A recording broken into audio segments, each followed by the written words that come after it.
Hi, it's Hans at happierman.com. Today's topic is not happy, move on. Well, if you read any of my articles on happierman.com and you see my book, Leave Your Wife, Become a Happy Man with a 3-step system, and if you've heard any of my other videos, you'll notice that I'm pretty good at figuring out what makes me not happy and then moving on to find out what does. And you'll find if you can master that skill of determining what you're doing, if what you're doing isn't making you happy, if it isn't good for you, and then stopping doing it and then doing something else, your life is going to go up, up, up. It has no choice, because usually when you're doing something you don't want to do, it's a massive drag on your energy, on your mindset, on how you feel about yourself, on how you feel about everything when you're spending most of your time doing something you don't want to do. I've had 6 or 7, I don't want to take the time to think about them, but 6 or 7 major jobs. And last year I quit what I thought would be a great job, and it turned out to be a really a punky job for me, and got the dream job, and I'm just loving the heck out of the job I have. I'm of course working from home now with all the coronavirus, and that's turning out to be fine. The type of work I do can be done at home for the most part. It's better in the office. It's much, much better. I miss being in the office, but the point is I can do it at home, and that's a sign of a pretty good job, that you can do it home, and you're not gonna, in the pandemics, you can just go ahead and work from home and keep working and keep earning your pay. But the point is, I wasn't happy in that job. I moved on. I went through all that effort to get a new job, a better job, and as you get older like me, if you want higher pay, if you've been doing things a long time, they just don't hand these good jobs out that easily. You got to go through a lot of hoops. You got to be the right person for the job. The people you're hiring you have to want you. They have to have the job open. There's not that many jobs as these dream jobs. There's not that many of them. Where I am, I'm the only person in the whole state who does what I do. You get that? So that's 50 states. There's only one of me in the state I'm in. Maybe the bigger states, maybe they have a couple people. But you get the idea, right? These kind of great jobs aren't just sitting out there. You gotta go after them and try to find them, and do your detective work and be at the right place at the right time, and do all kinds of effort to get it. But man, once you have it, you're going to be so darn happy once you get to that point. And you'll be able to tell when you can stop looking for work, when you're going to work all the time and you're happy to be doing what you're doing. That's how you should know you're in a great job. Now, that doesn't mean you shouldn't be working, though. You should be working, earning your pay, doing whatever, you probably got to put up with all kinds of guff to make your bills and be a survive, not a drag on the system. I'm not for a minute saying to not work. You have to work. It's important. But you should, the goal should be to get into that great job, that quality of life job, dream job for you at some point in your life. I didn't get it, I'm 50 until I was 54 years old. Sometimes it takes a while. But just as a young person deserves to have a good life, middle-aged people, middle-aged men like me, we deserve to have a good work life. I don't want to work for another 10 or 15 years of something I hate. Why would I want to do that? When when there are good jobs available, or you might have to create your own business or job, right? But the point was, I wasn't happy. I moved on. In all the cases with the jobs, I wasn't happy. There was something going on. There's some reason I needed to move, personal or professional. When I got to the point where I wasn't happy, I moved on and got something better. Now with your relationships, this is even more critical.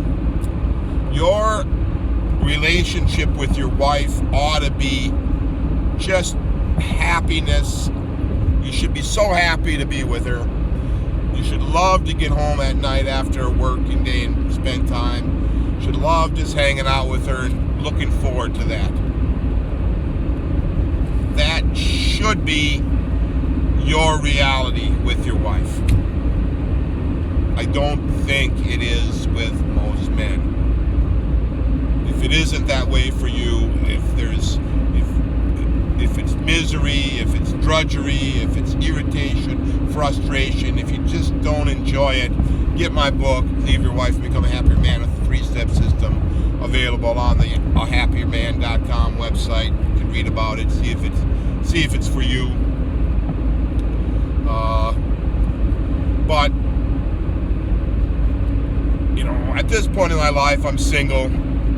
It's so much easier to be happy by yourself. You would not believe it if you're married. So darn nice and easy. On the converse, if you have a great wife, if you just love her to death, and she's just so wonderful to be with her, well, now, why aren't you enjoying that, right? Why aren't you enjoying it? So anyway, if you're not happy, move on. Jobs,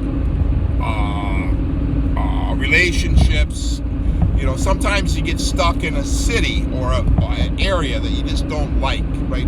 It's just not you. I lived in one city for like 30 years, and it was really never me. That's where I met my wife. That's where we got married. That's where I had the jobs. That's where the kids were born. That's where the kids went to school. But for some reason, I just wasn't happy there. It wasn't me. So when I got the new job that I talked about, it was in a different city, and I, followed up the getting that job with moving to the new city, and I'm starting to like it, really like it. It's getting better and better. I'm gonna do my best to hopefully it be my home. I've only had a couple of short, brief times in my life where I felt at home. I've always felt like places weren't right for me, and I'm hoping that this is. But the point of that is,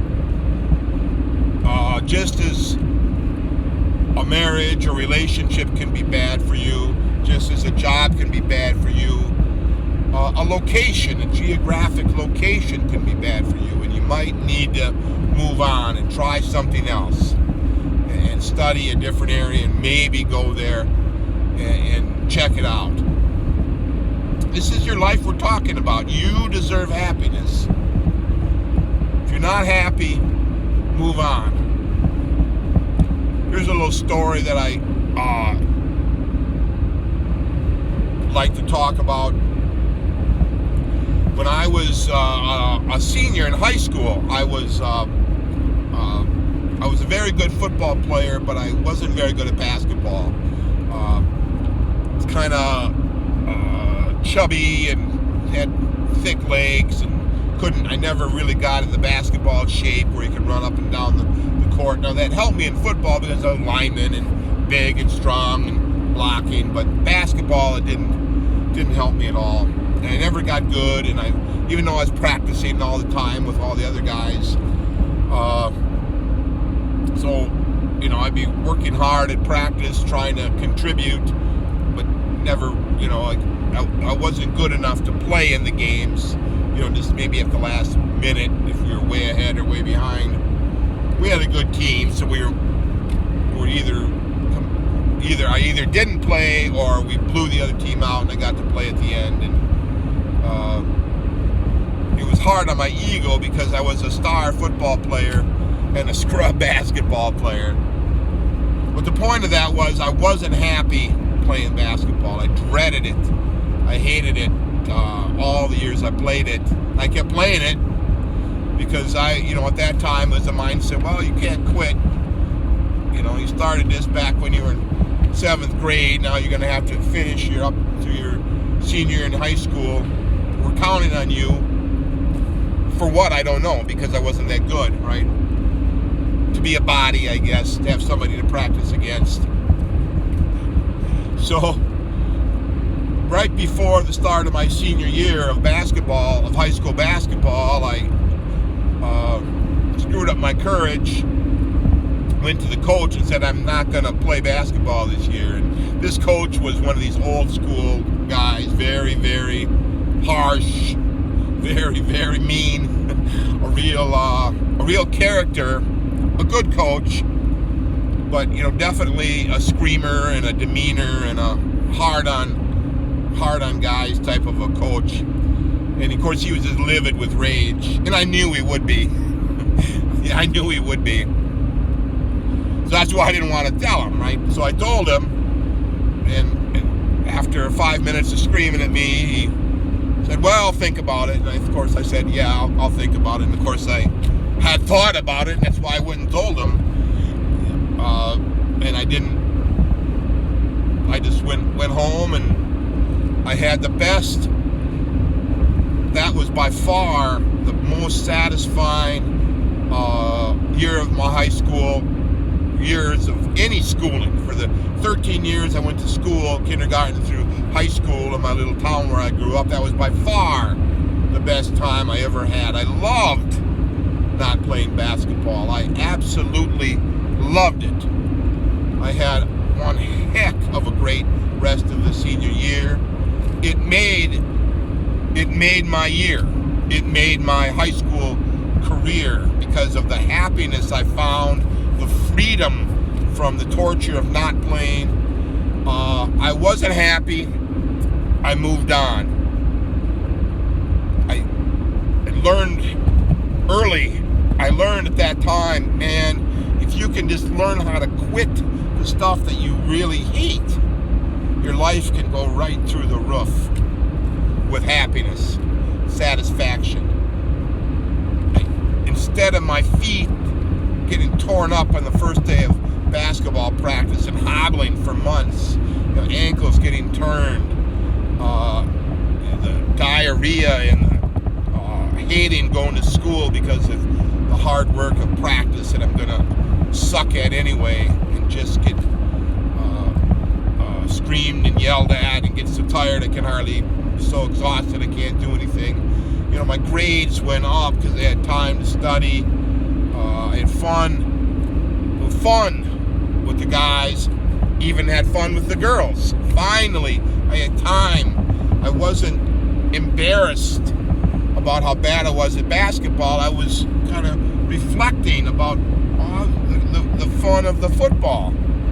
And I went to the basketball games, and I enjoyed them, and I rooted for my team, and I played in the pep band, and I screamed and shouted in the stands and enjoyed our team, and helped them from a fan standpoint.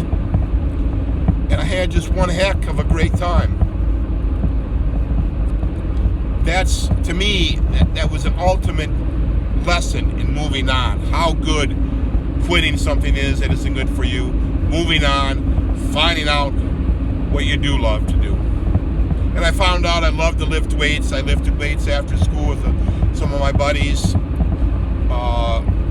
We had a great time. We challenged ourselves. We got very strong. Got muscular. It helped my confidence. Quitting something, standing up to an authority figure, that helped my confidence. Just stopping something that I really hated doing helped my confidence. So give that idea some thought. If you're not happy, move on.